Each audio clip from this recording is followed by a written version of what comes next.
एक गांव में एक बापरदा खातून रहती थीं, जिनकी डिमांड थी कि शादी उससे करेंगी जो उन्हें बापरदा रखेगा।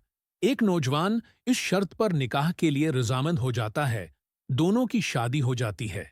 वक्त गुजरता रहता है, यहां तक कि एक बेटा हो जाता है। एक दिन शौहर कहता है कि मैं सारा दिन खेतों में काम करता हूं। खाने के लिए मुझे घर आना पड़ता है, जिससे वक्त का ज़या होता है। तुम मुझे खाना खेतों में पहुंचा दिया करो। बीवी राजी हो जाती है।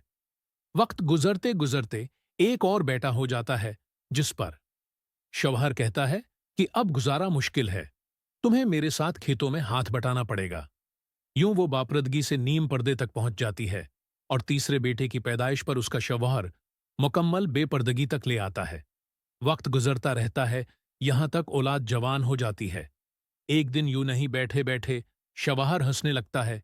बीवी सबब पूछती है तो कहता है कि बड़ा तो पर्दा पर्दा करती थी, आखिरकार तेरा पर्दा खत्म हो गया। क्या फर्क पड़ा?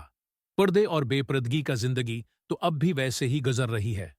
वो बोलती है कि तुम साथ हो वाले कमरे में छिप जाओ। मैं तुम्हें पर्दे और बेपर्दगी का फर्क समझाती हूं। शवहर कमरे में छिप जाता है। औरत अपने बाल बिखेरे रोना पेटना शुरू कर देती है। पहले बड़ा बेटा आता है। रोने का सबब पूछता है। कहती है, तेरे बाप ने मारा है। बड़ा बेटा मां को समझाता है कि अगर मारा है तो कोई बात नहीं, वो आपसे मोहब्बत भी तो करते हैं, आपका ख्याल रखते हैं।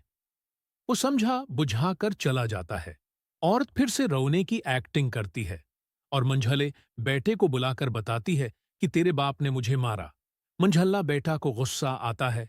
वो बाप को बुरा भला कहते हुए मां को समझा बुझाकर चुप करवा कर चला जाता है। आखिरकार औरत यही ड्रामा छोटे बेटे के सामने करती है। छोटा बेटा है तो गुस्सा से आग बगोला हो जाता है और जोर जोर से गालियां बकते हुए डंडा उठाता है और कहता है कि अभी बाप की खबर लेता हूं। फिर औरत शौहर को बुलाकर बोलती है कि हम पहला मेरे पर्दे के वक्त पैदा हुआ तो उसने तेरा पर्दा रखा, दूसरा नीम पर्दे के जमाने में पैदा हुआ तो तेरी आधी लाज रख ली, जबकि तीसरा जो मुकम्मल बेपर्दगी के जमाने में हुआ तो वो मुकम्मल तौर पर तेरा इज्जत का पर्दा उतारने गया है। हासिल कलाम। पर्दा औरत का फितरी तकाजा है। पर्दे में सुकून वराहत है, हया और पाकदामनी है, और अल्लाह रब्बुल इज्जत को पाकदामन मर्द और औरत बहुत पसंद हैं। पर्दे का फिजिकली भी जरूर असर पड़ता है, क्योंकि हया खैर ही लाती है। देखे ना, कुछ बेहयाई आम है तो बच्चों भी आगे से नाफरमान हैं।